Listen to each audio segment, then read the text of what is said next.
Bueno, muy bien. Vamos a dar comienzo a la segunda parte de las ponencias. Está junto a mí el profesor Gustavo Laborde, para quienes no lo conozcan. Gustavo es docente de química, es docente en secundaria y en formación docente, y además es ni más ni menos que referente en ciencias del Plan Roble. Y nos va a hablar justamente de uno de los temas cruciales que tiene que ver con este Plan Roble que mencionaba recién, que son las competencias. ¿Sí? La ponencia de Gustavo se llama Educación a partir de competencias.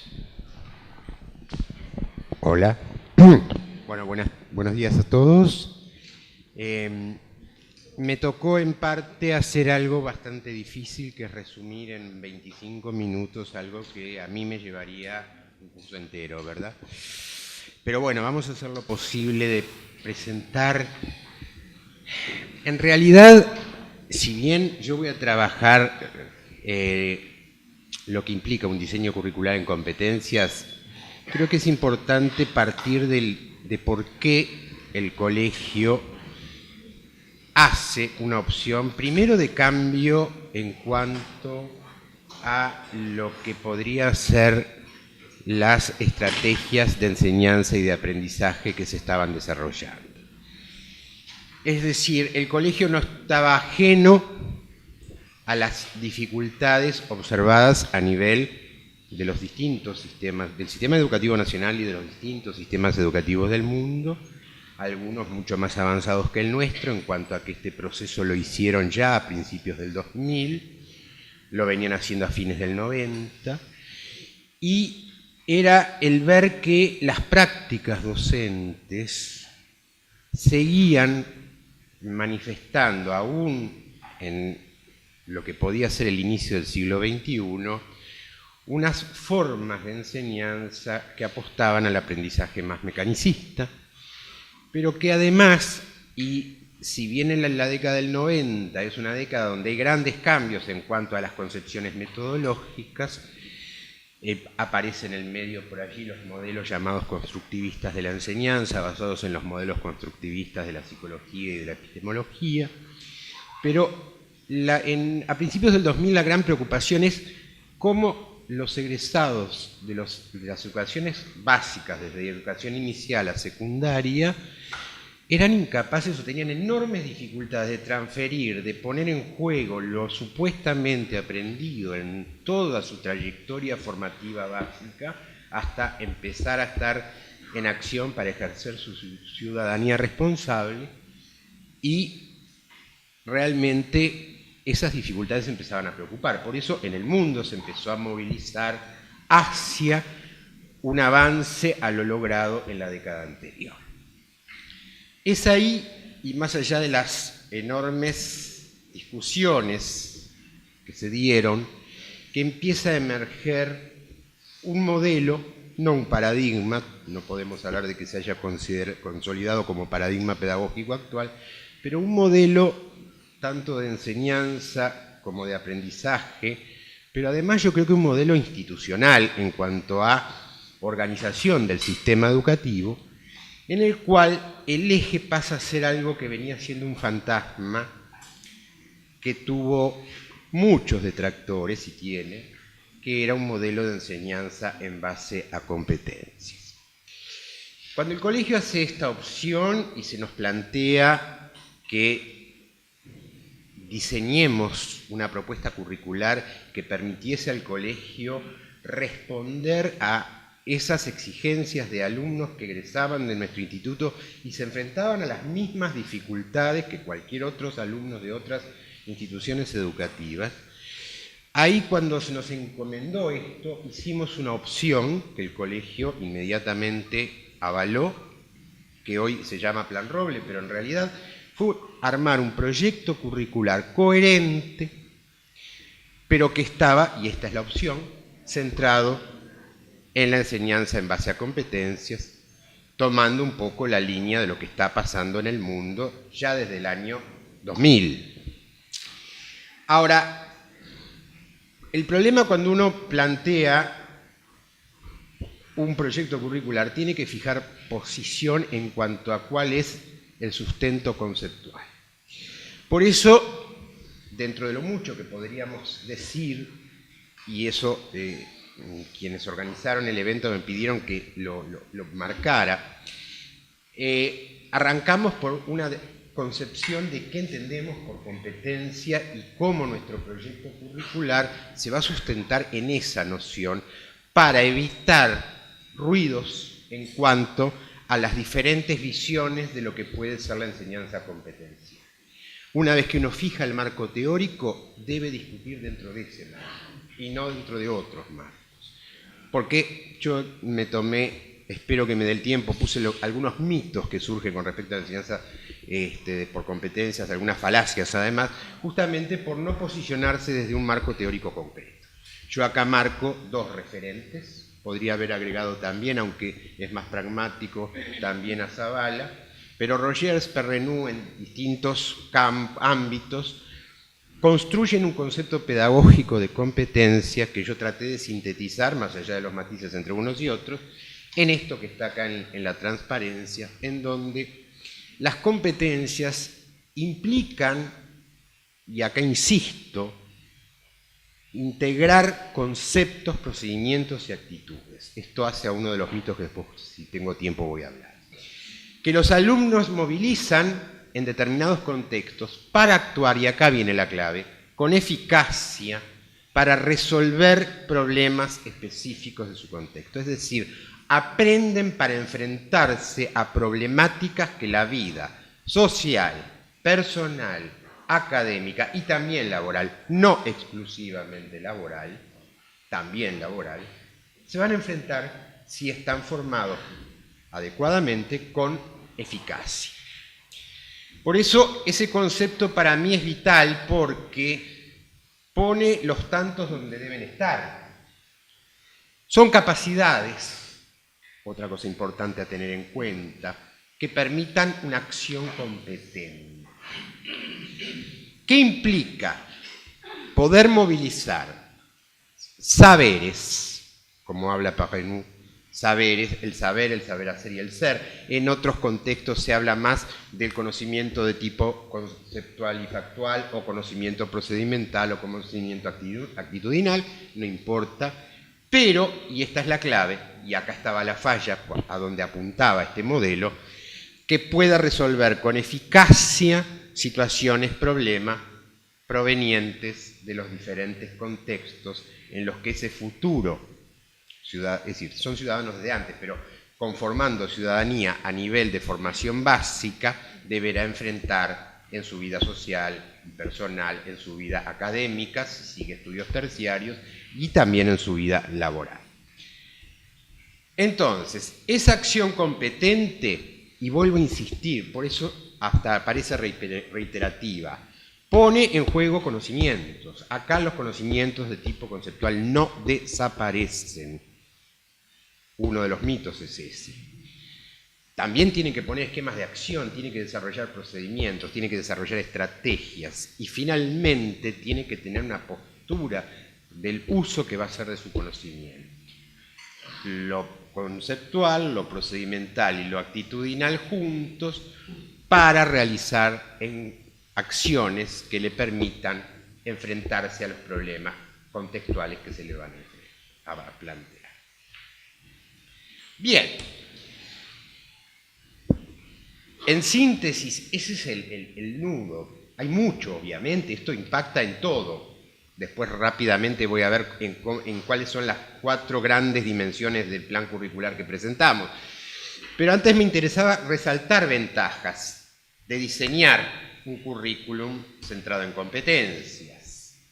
Primero, la educación se asume como un proyecto a largo plazo, es decir, debe conducir al autoaprendizaje, a una vieja frase que se vació lamentablemente de contenidos, porque fue un eslogan, se transformó en un eslogan, el famoso aprender a aprender, que ya Novak planteaba en la década del 80 junto con Ausubel, y que eso quedó vaciado de contenidos. Ahora se retoma. A su vez, los conocimientos que el alumno debe adquirir en la formación básica, y cuando digo básica empieza en educación inicial, termina en bachillerato superior. Tienen que tener un carácter definitivamente funcional, es decir, tiene que el alumno ser capaz de utilizarlos, porque eso marca la diferencia entre el aprendizaje mecanicista. Tiene que ser capaz de usarlos en contextos que le demanden la puesta en juego de esos conocimientos, que es lo que no estaba pasando en la gran mayoría de los egresados de los ciclos medios en los distintos sistemas educativos y especialmente en el nuestro. Se privilegia así el desarrollo de habilidades, destrezas de pensamiento. Los contenidos conceptuales son acumulativos muchas veces, tenemos mucho, cada vez se construye más conocimiento. La cuestión es desarrollar destrezas para poderlo aprender autónomamente.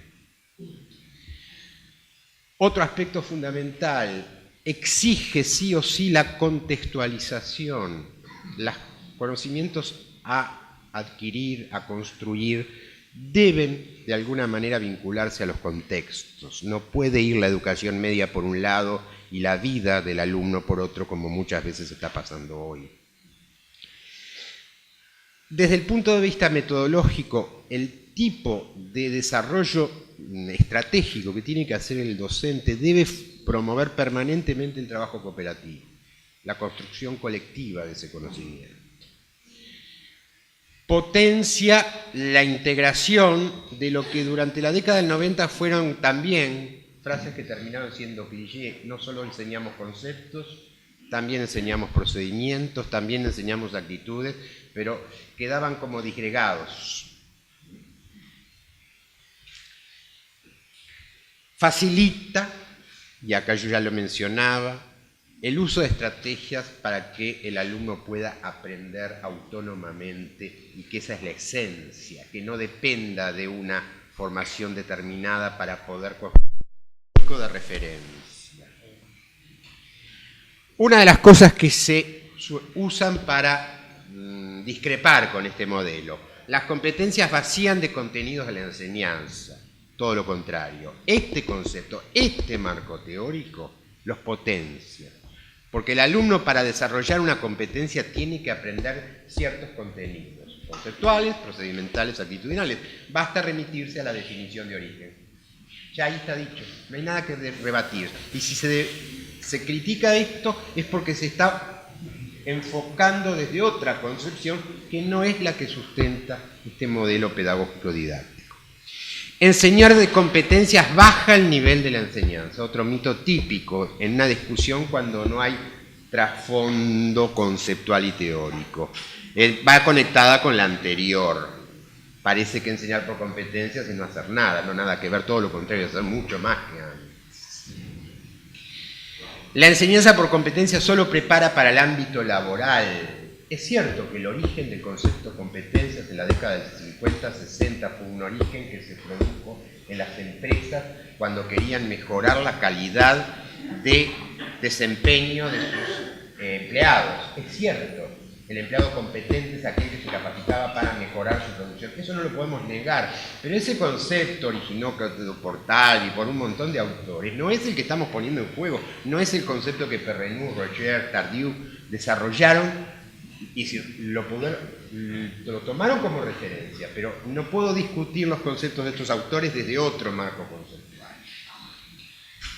Por tanto, la enseñanza por competencias, obviamente que prepara para el ámbito laboral, porque sería un absurdo pensar que vamos a preparar egresados de los ciclos medios, o de toda la enseñanza básica, mejor dicho, para que después no puedan encarar un trabajo. Es un absurdo ponerlo como contradicción, es una contradicción absurda. Claro, no es exclusivo, prepara para el ámbito académico, prepara para el ámbito social también.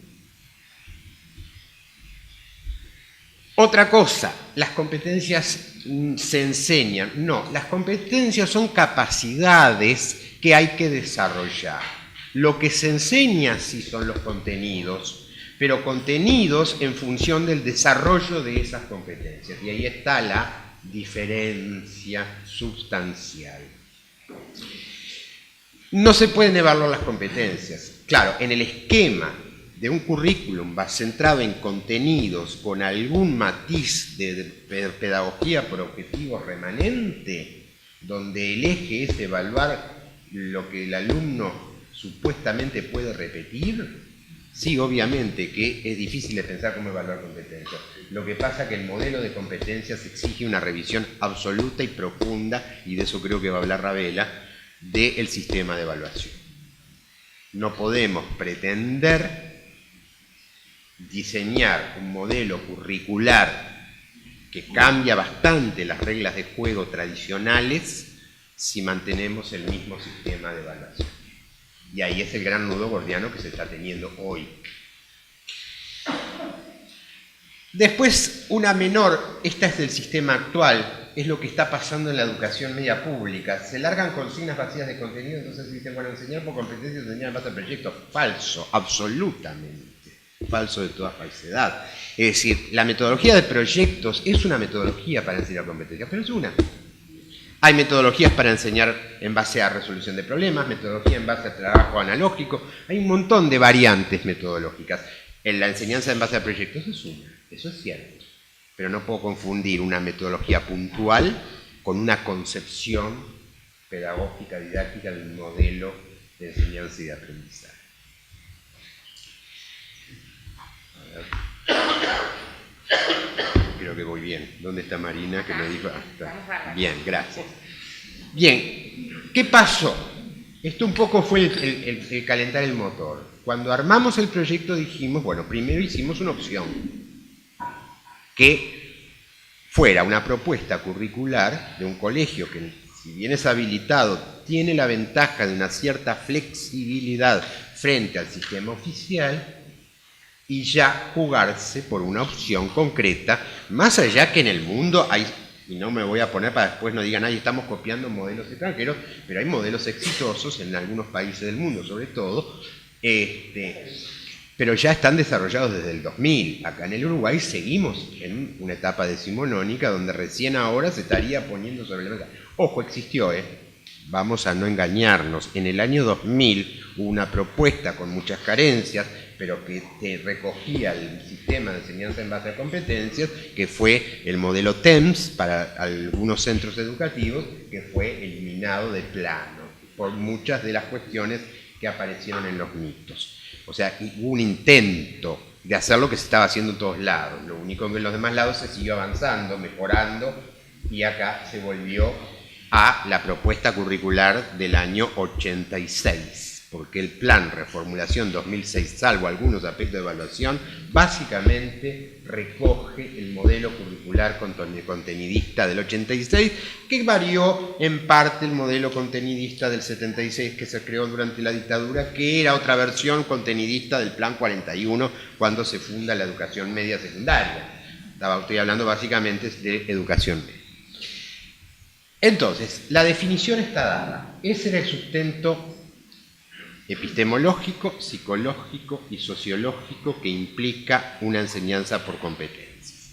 El tema es cómo organizar un proyecto. Y acá definimos 4 factores fundamentales. No todos se han desarrollado en el mismo nivel.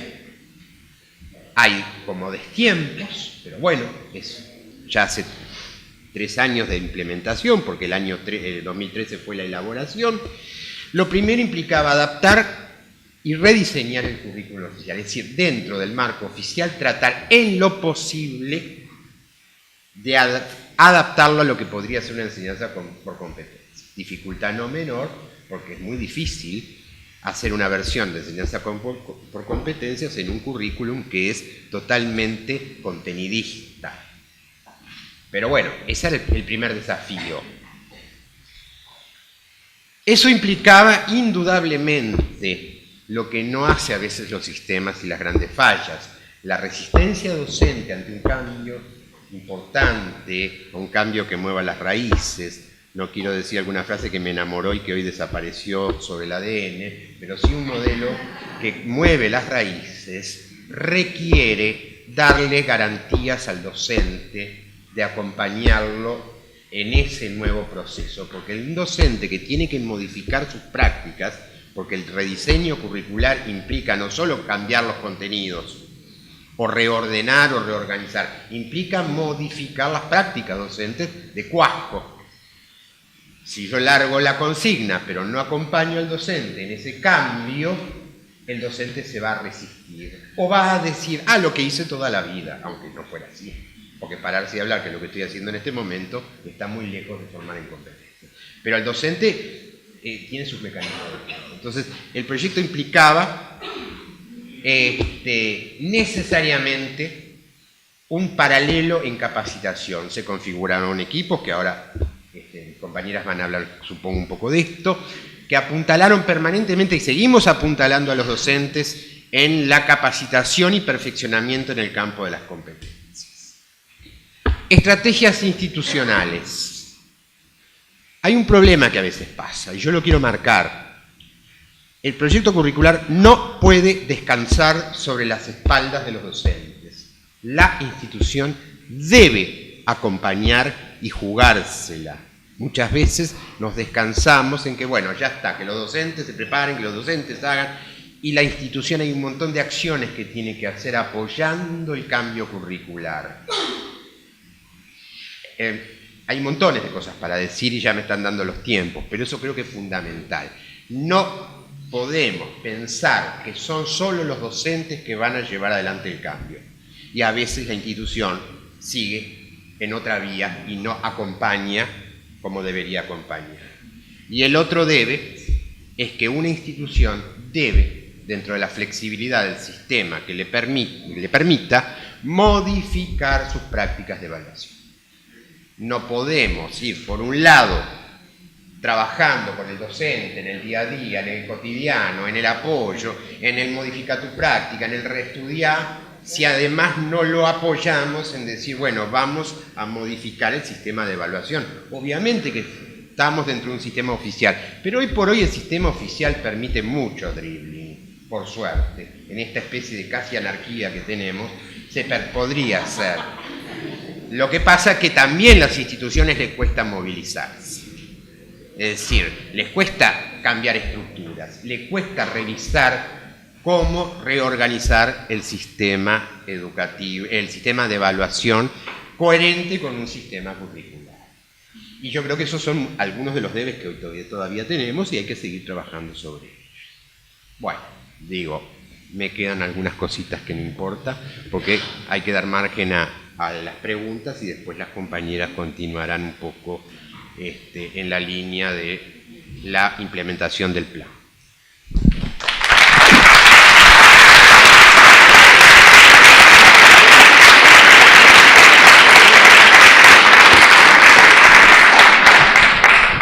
Bueno, muchas gracias, Gustavo. Clarísimo, como siempre. Abrimos la instancia de dudas y de preguntas.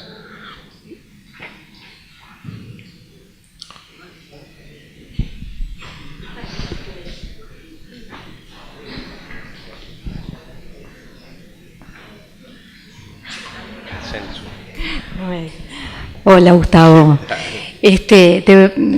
Como docente, una de las cosas que más me preocupa es el tema en las didácticas específicas. Muchos docentes apuntamos a lo que tú aspirás a nivel teórico, pero observo tanto en magisterio como en el IPA que la instrumentación de las didácticas y la educación en estas didácticas específicas siguen siendo decimonónicas, ¿no? Así como tú lo planteas. Entonces, ¿qué instrumentos tienen pensado en el latino para poder modificar estas cabezas conservadoras, docentes? Es lo que nos pasa, repetimos la práctica, es algo que lo llevamos implícito, es lo que aprendimos. ¿Cómo hacemos para desestructurar estas cabezas y empezar a ejercer estas teorías? Sí, breve porque creo que va a estar en la línea de lo que trabajan Carla y Elina. Pero no, es lo que yo te decía. Ya se apagó acá.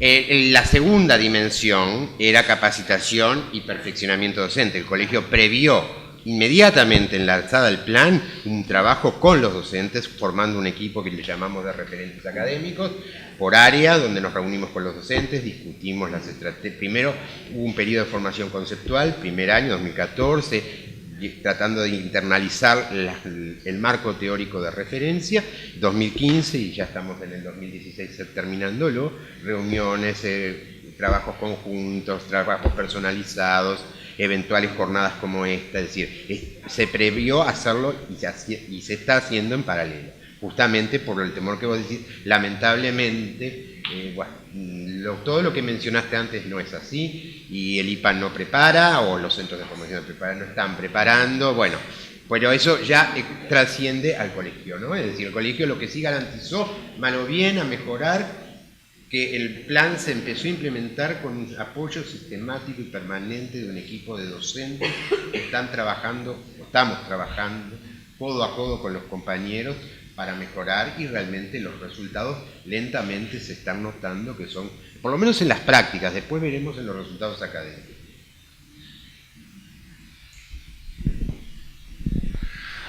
¿Alguna otra pregunta? Te voy a hacer una breve, ¿puede ser? Dale. No, quería aprovechar esta instancia, Gustavo, para preguntarte cómo ves el trabajo por competencias, particularmente en el latino, ¿no? Dentro del Plan Roble, en cuanto a romper con viejas dicotomías, como por ejemplo las oposiciones entre ciencias naturales y ciencias sociales, ¿verdad? Es decir, ¿ves que rompe esas viejas formaciones epistemológicas que ya están caducas, sin duda, pero realmente ves en la práctica, en las implementaciones didácticas, que eso sucede?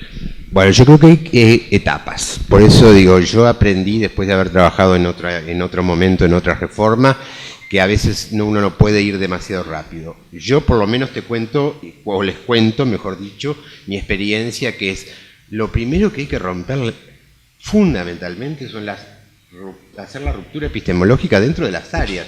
Digo, que en el latino, por lo menos en ciencias naturales, se ha logrado muy bien, pero todavía cuesta. Es decir, ya basta de pensar en profesor de química, de física y de biología. Basta, se terminó. El mundo entero está yendo por otro lado, donde los contenidos del campo disciplinar de la química o de la biología tienen que estar dentro de la formación del docente, por supuesto, pero basta con la ruptura del esquema disciplina-asignatura. Eso creo que es el primer paso, pero el segundo paso, y algunas experiencias hemos tenido, es también romper con las barreras interciencias, es decir, como que las ciencias sociales por un lado y las naturales por el otro.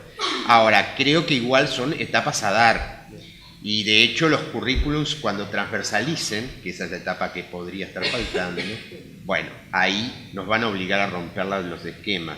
De hecho, por ejemplo, yo tuve una experiencia fantástica de trabajar en una de las capacitaciones en el colegio con el compañero referente de arte para trabajar la evaluación en base a rúbricas, por ejemplo. Entonces, naturales con arte es raro de ver, y sin embargo pudimos hacer un trabajo conjunto. Entonces, pero yo creo que primero hay que romper todavía los esquemas de que seguimos creyéndonos que somos profesores de química, física, historia, biología.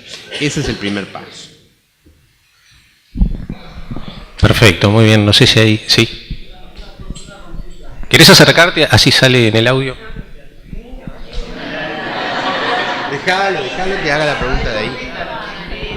No, que la segunda parte, digamos, de la definición de competencias hablaba sobre resolver eficazmente problemas en contexto. Y eso no es como un resabio de lo que hablabas de la competencia como algo productivo.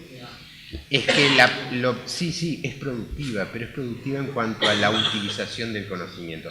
El conocimiento siempre es para algo. La ciencia construye los conocimientos para explicar el mundo, la naturaleza, la realidad, lo social. No son conocimientos per se. Y tú cuando vas a un trabajo, sea académico, sea de tu casa o sea de tu trabajo, vas a tener que enfrentarte a resolver problemas.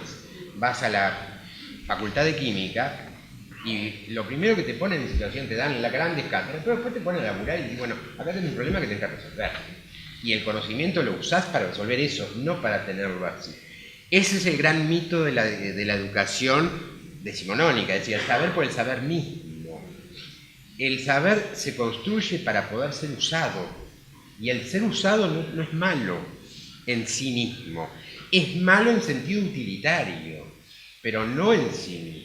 Yo no puedo arreglar el cuerito de la canilla de mi casa cuando revienta si no tengo un mínimo conocimiento de manejo de algo de, no sé, mecánica o algo de eso. Pues no puedo resolver un problema de química en un contexto de investigación si no tengo mínimos conocimientos de química, pero los uso para resolver eso. Entonces yo creo que eso es lo que hay que romper en cuanto al temor del uso. Claro, el problema es cuando vos le decís, aprendete la fórmula del agua y punto. No, aprender el agua ¿para qué? Para entender cómo es el agua, para después poder trabajar la contaminación. Es decir, usás ese conocimiento para enfrentarte a la vida, que te va a demandar un montón. Pero no siempre los problemas han de ser resueltos con una respuesta. No, pero resolver problemas no necesita, ojo, resolver problemas no significa llegar a una respuesta única y unificada. Resolver problemas es diseñar una estrategia que te permita abordar una situación. La concepción tradicional de problema es que resolver un problema es llegar a esta respuesta y punto. No, en esta concepción problema es otra cosa, donde podrás llegar a un resultado tantos moles por litro, pero también podés llegar al resultado de que tenés que abrir un nuevo campo de trabajo de investigación. Y eso es resolver el primer problema, en general hasta el segundo. Carmen.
Sí, y ahí yo te digo que un alumno mío sepa concentración me importa un bledo. Ahora, que pueda usar la concentración para decirle a la abuela que es hipertensa, no compres más esta marca, que hay una marca que duplica en concentración de sal a otras, no voy a mencionar para que no digan que tengo acciones, pero ahí me vale. Que sepa qué es la concentración, si no la sabe después utilizar, no me sirve para nada. Es un versito. Para eso que aprenda poemas. Ahora, que sepa usarla para eso, por ejemplo, entre otras muchos ejemplos que pusiste, para mí me vale todo el tiempo que destiné a la enseñanza del tema soluciones en el aula. ¿Había alguna otra pregunta por acá abajo, no? Sí.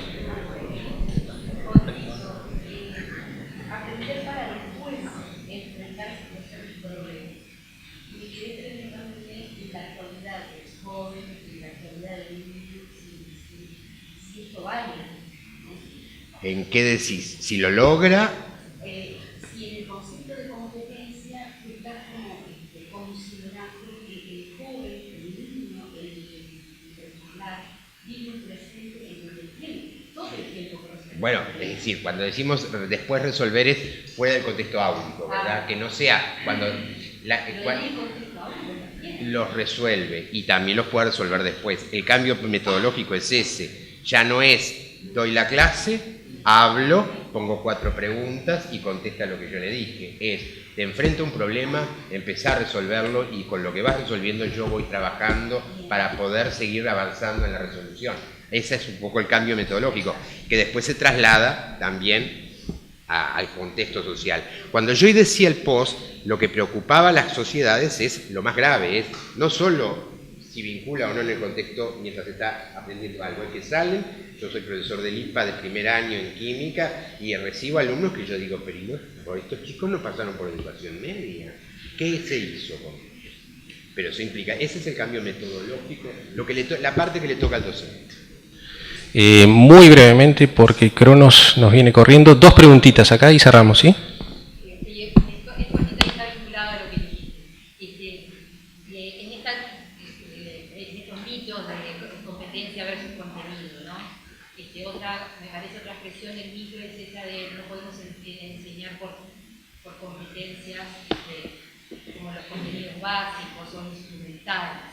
Y en esta discusión de que los chiquilines llegan sin saber leer y escribir a secundaria o incluso a la universidad, ¿no? La pregunta es un poco cómo manejar este enfoque de enseñanza por competencias de esa función. ¿Hay que enseñar a leer y escribir primero para después poder enseñar competencias? Yo creo que va todo junto.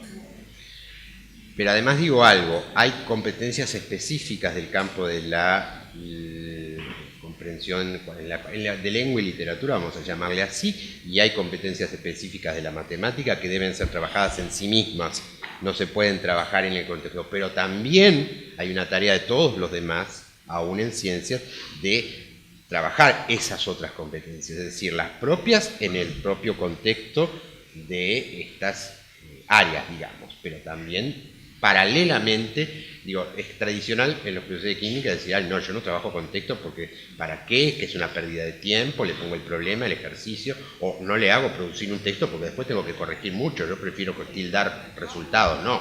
Digo, yo siempre les digo, por lo menos a mis alumnos en el IPA, antes que profesores de química son profesores de lengua, punto.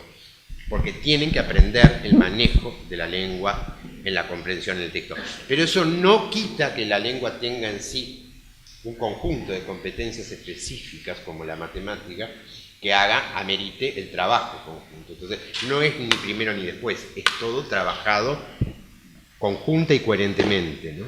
Perfecto. Y por allá quedó una. ¿Cuál sería para esta metodología el contexto de aprendizaje adecuado? ¿El aula? Yo creo que todos, pero el aula fundamentalmente. Yo creo que una gran...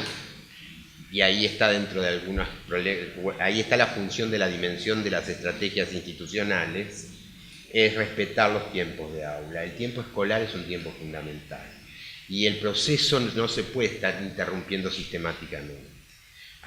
Más allá de que las autoridades defiendan aumentar el tiempo escolar, yo lo comparto. Lamentablemente lo que no comparto es cómo se enfoca. No es agregando una semana más que un alumno va a dejar de repetir, por ejemplo, para no mencionar algo muy reciente. Eso es una estupidez. Pensar que porque le demos 3 clases más al chiquilín, las carencias con las cuales llegó le va a permitir superar o no. Eso muestra la ridiculez, pero la discusión del tiempo de aula es fundamental. Entonces, lo que no quita que también hay un tiempo extra aula complementario. ¿Pero es complementario o este aprendizaje tendría que estar situado en otro contexto? Yo creo que es complementario, porque hay un encuadre. Ahí si no corres el riesgo, eso sí, del supuesto vaciar de contenido. Yo tengo que enseñar en un contexto. El concepto, por ejemplo, concentración, lo tengo que enseñar en base a problemas, no importa cómo. Y después también tengo que apostar al contexto fuera de clase. No los veo, el ser complementario no es tener menos jerarquía, son cosas diferentes. Complementario es el aula y la continuidad extra aula. Pero yo igual reivindico, creo que nuestras carencias todavía están en la falta de concebir que cuando hablamos del aprendizaje como proceso, requiere un proceso de enseñanza. Y el proceso de enseñanza lo orienta y lo dirige al docente. Y si yo tengo una clase sí, 3 no, si la alerta naranja hace que no vengan los alumnos, promocionada por toda la prensa, o las instituciones generan permanentemente actividades donde las clases se suspenden, entonces no hay proceso, no hay mago que pueda transformar nada. Y ahí es donde yo decía, no caer sobre la espalda de los docentes, porque ahí el docente no tiene la culpa. Yo puedo ser maravilloso, pero si yo tengo 1, 2, 3, 4 días de clase menos, o un mes o más, no hay magia que me pueda hacer resolver el problema. Bueno, muy bien. Lamentablemente quedan algunas preguntas por fuera por un tema de tiempo. Muchas gracias, Gustavo.